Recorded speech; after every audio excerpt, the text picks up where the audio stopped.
What's going on, everybody? It's Freedo here for Your Overwatch, and today I wanted to discuss a list of changes that we'd like to see get implemented into ranked play. This is by no means an exhaustive list, so feel free to give your feedback and ideas in the comment section down below, and be sure to thumbs up other ideas you see so we can somewhat curate some of our biggest concerns with Overwatch. But I did want to mention quick that I think Overwatch Ranked is actually in a really good place. The only issue is that we've played the game for over a year now, so our expectations have kind of shifted. But as well, with that being said, there's even more things that we can move forward to request that the Blizzard team look into in order to make it even better. So in no particular order, I've got a few ideas that I hope would be a bit more universal, that hopefully improves the game for everybody. And then later on in the video, I'll talk about ones that are a bit more specific and maybe a bit less likely to happen, but also something I think are good ideas. The first one I want to discuss is, I think the gold, silver, and bronze medal system should be removed from at least the mid-game of playing. We've made a lot of videos explaining why the medal system doesn't really tell you what's going on because it's so vague. The context of how the team fight has shaped tells a much bigger story than who just has gold damage, for instance. If your Reinhardt is getting all of the support, nano boost, and speed boost to go W-mouse 1 the entire enemy team, he's likely to have gold damage. Your Zen can have gold damage if your McCree is fending off the Tracer from you at all times and you're allowed to just spam into tanks. Similar things can be said about Zarya. D.Va does a ton of damage. Like, all these tanks and characters can get gold damage at any time based upon the engagement and the context of the things going on, and that's the issue. The context and the strategy of what's going on in the game is way more important. So when there's conflict or struggle that you're going through as a team, I would like it if we could focus on those elements, not just looking at who's got gold damage. Well, I have gold damage, I don't have to swap, you have to swap. It's a moot point entirely. Oftentimes it's more to say with where your focus has to go, where your resources need to change, how your engagement should be structured.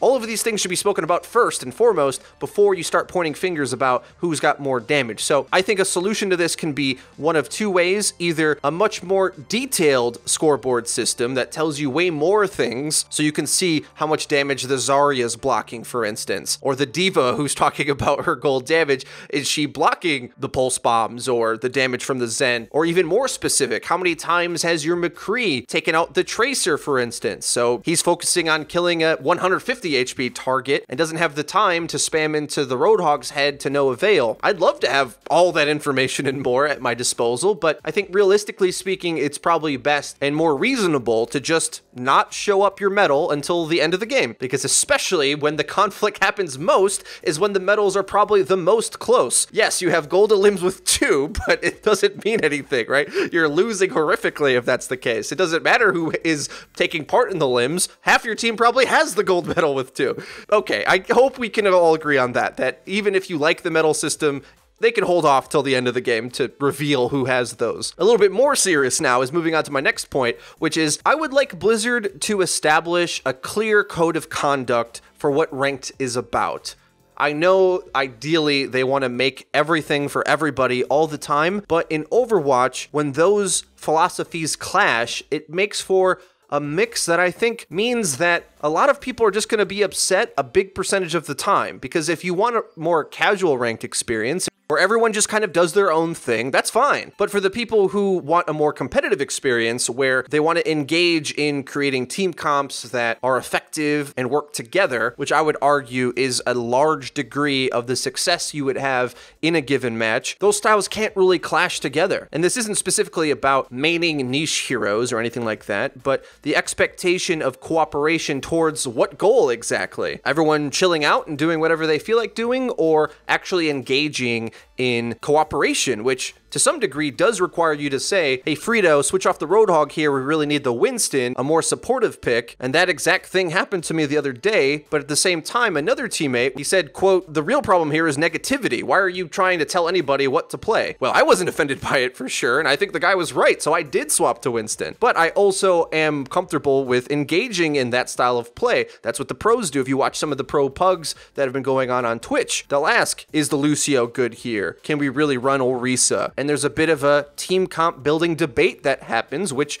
sometimes hurts people's feelings because you think you're doing the right thing and can help the team you're trying to win. But to some degree, because those decisions affect the rest of your team, no matter what hero you pick, because every hero requires the team to cover its weaknesses or try to synergize with its strengths, it's expecting the rest of the team to work together. And that's the world I would like to live in. But also, I think some players just find the exchange of that kind of cooperation to be inherently toxic because it does have some conflict built in. But I'd argue that's what competition's all about, right?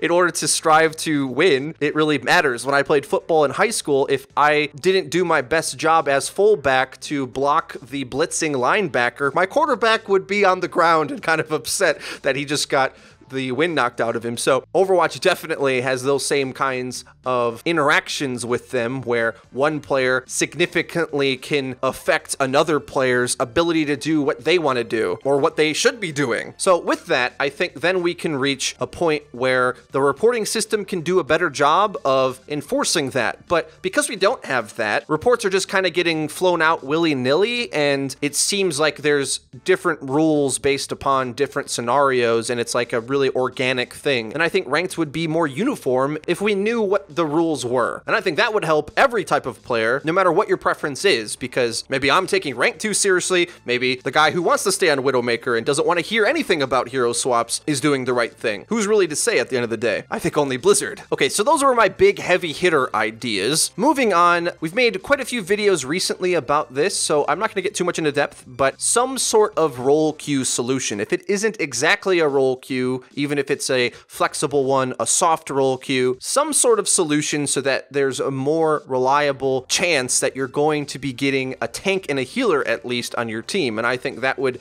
drastically improve matchmaking's playability. But short of that, and it kind of combines with the code of conduct idea as well, let's just say ranked mode isn't supposed to have these expectations, and what we should expect is that it's going to be completely random, and it's not too important whether you win or lose or coordinate to create viable team comps and strategies and things like that. Maybe that's not the place for that. Well, I think then the next solution would be some sort of way to play the game where that is the norm. A game like StarCraft 2 has tournaments that you can join just right in the client, team queue, clan or guild system, group find, what have you, another step towards the direction to be able to play in a more structured way if the ranked solo queue environment is never going to be able to reach something towards that. That was a short point, but a big one. And now we're going to move on to a bit more specific ideas, but still things that I think would help the general health of the game, quality of life things. Like, for instance, the Overwatch League has a map rotation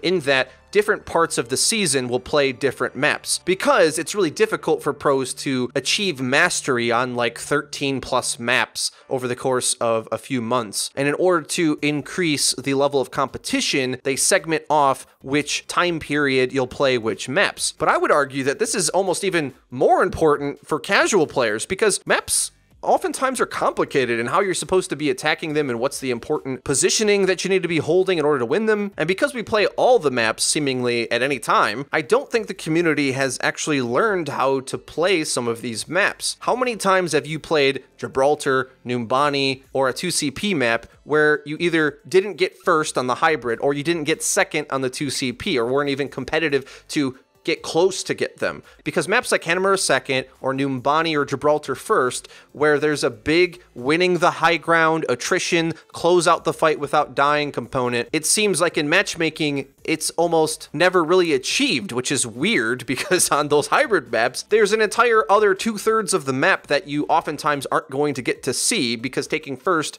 is so difficult. And I just think if players were able to specialize on these maps just slightly, I mean, taking down the map pool from 13 to 7 or something, I don't think it's too drastic for like a month time or even a full season. We as a community could focus on actually winning those maps consistently, because if you only play a few times a week and you only get Gibraltar a few times in a month, you're not really getting the practice needed to level up on the win conditions of that map. So increasing the frequency that you play them can work. Otherwise, I know I'm gonna get a lot of comments saying like, well, we're not pros, so why do we have to do that? I don't wanna play a smaller set of maps. I wanna play the maps that I want. Man, sure, I agree with you too. How about that as well? Another solution could be a map veto. When the matchmaking lobby starts, everyone could vote on the maps that you play. 12 players in the lobby, 3 maps pop up, everyone votes the one that they want. That could work, and it would likely entail that the majority of players playing that given map would understand how to play it. Now, obviously, some maps would get pushed to the wayside and wouldn't get played as often, but is that really a bad thing in comparison to being able to have better quality matches, especially in the cases where you have niche players on your team? If you have a player who's a Torb specialist, there's certain maps that facilitate that better than others, and you as a team could say, oh yeah, we all want to play that map. Or one step further, they could have a map selection process where you rank the maps that you would like to play and at least have a few bans that you're allowed. Maybe you don't ever want to play 2CP, like I'm sure many people don't. I actually think 2CP is a good mode and probably even the best mode once you learn how to play it. It's just really complicated to play in matchmaking. But if the only people who queued for 2CP were ones that wanted to play it, I think more often when those maps are played, they'd be played better. There are some exploits to the way the ranking system would work, because if, say, you are a mechanically focused player, you're going to rank up easier on King of the Hill, more than likely, and if you're a more macro strategy player, you're going to succeed more on maps that require those coordinated team pushes, like on 2CP. But even if that is a cost, the benefit of being able to have better quality matches, as well as the maps that you enjoy more, will just make the game more fun for everybody. So,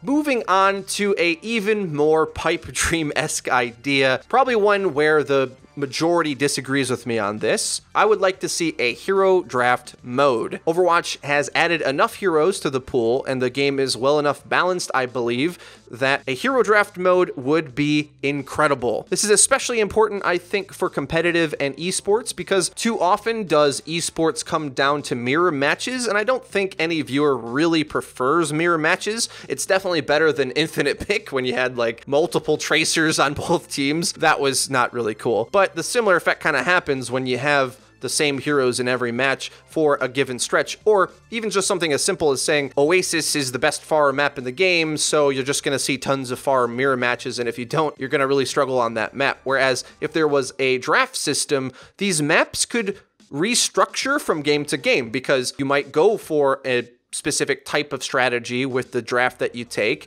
and it's going to drastically change how you play the map. Whereas now, if it's just free that you can mirror match whenever you want, we're just going to see tons of mirror matches on those maps where certain heroes are meta-defining. Now, you might say to yourself, if there's a hero draft, that means that Pharah on Oasis is going to win, right? Perhaps they'd have a slight advantage, but if you knew you had to build a team comp to deal with the enemy's Pharah, you could build a comp that doesn't need to win the mirror matchup and plays for a different win condition, and then we wouldn't have these mirror match battles every single pro event. And you'd get to see a lot more other heroes that you don't get to see right now. You'd be forced to figure out how to incorporate niche heroes, like Sim has a 0% pick rate in pro play for quite a while now. She'd definitely get used at some point, I guarantee you. Heroes that are exciting to watch, the way that the pros organize to make them work, like Bastion. The crowd roars anytime a Bastion or a Torb comes out. We want to see these get mixed in, and a hero draft mode would definitely set the stage for that, as well as far as it being either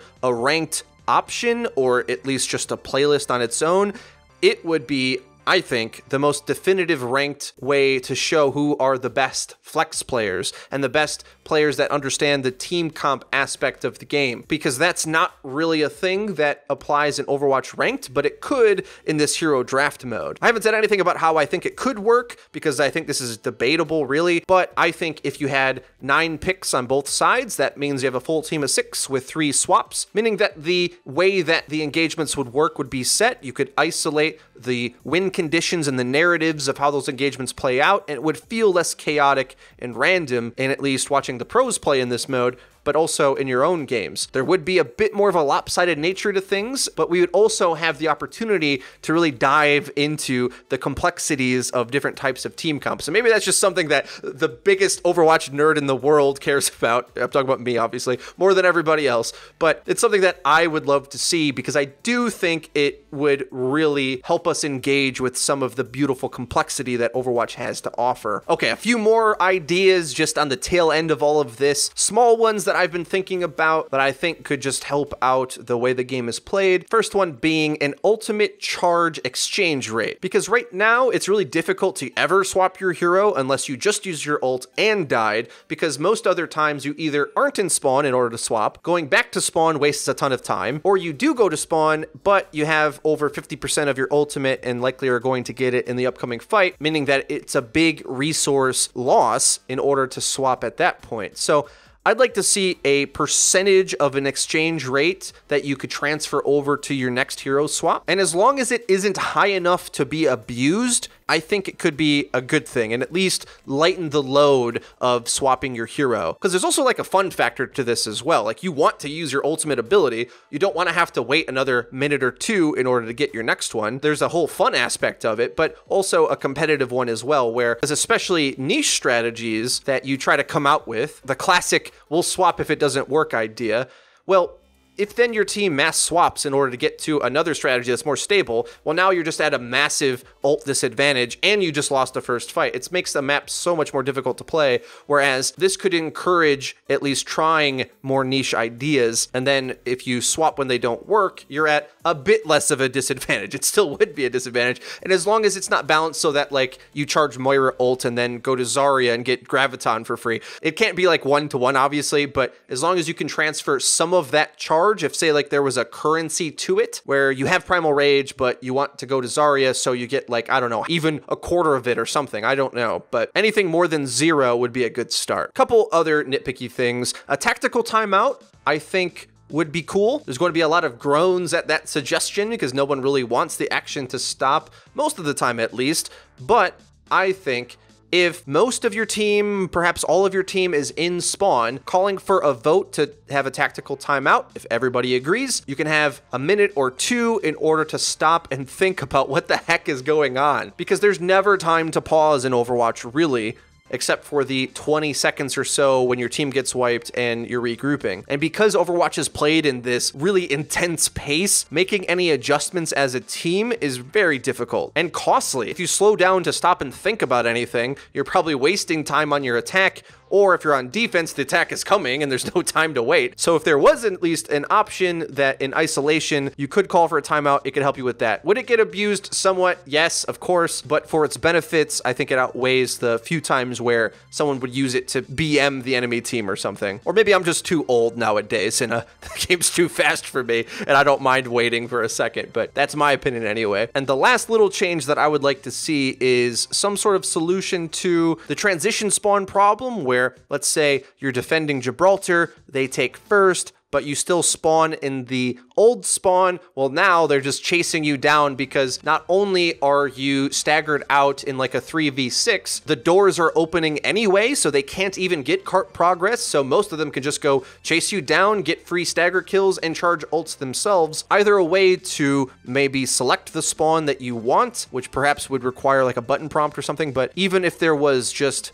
translucent cutoff points where the enemy couldn't go in order to rush down your spawns, that might help as well. It might make the maps look a little awkward, but in the same way where you can't physically go into the enemy team's spawn, perhaps you can't go to that next transition spawn phase and the attacking team just has to wait for a minute and let the defense set up like they do at the start of the game anyway. And I think that would make for the game's playing a little bit better. Perhaps those solutions aren't very good and you guys have some ideas on your own, but that's it for everything that I had for today's video about ranked changes we'd like to see. If you did enjoy it, please leave a like, as it helps us out and lets us know that you're enjoying the content. If you haven't already, please subscribe because we upload each and every day, so you're gonna wanna hit the bell icon so that you get notified when our videos go live. Link to the description is our Twitter. We tweet out news, updates, and debate about the balance of the game. That's been it for me. I've been Freedo for Your Overwatch. Be sure to leave a comment about your ideas. I'll see you guys next time.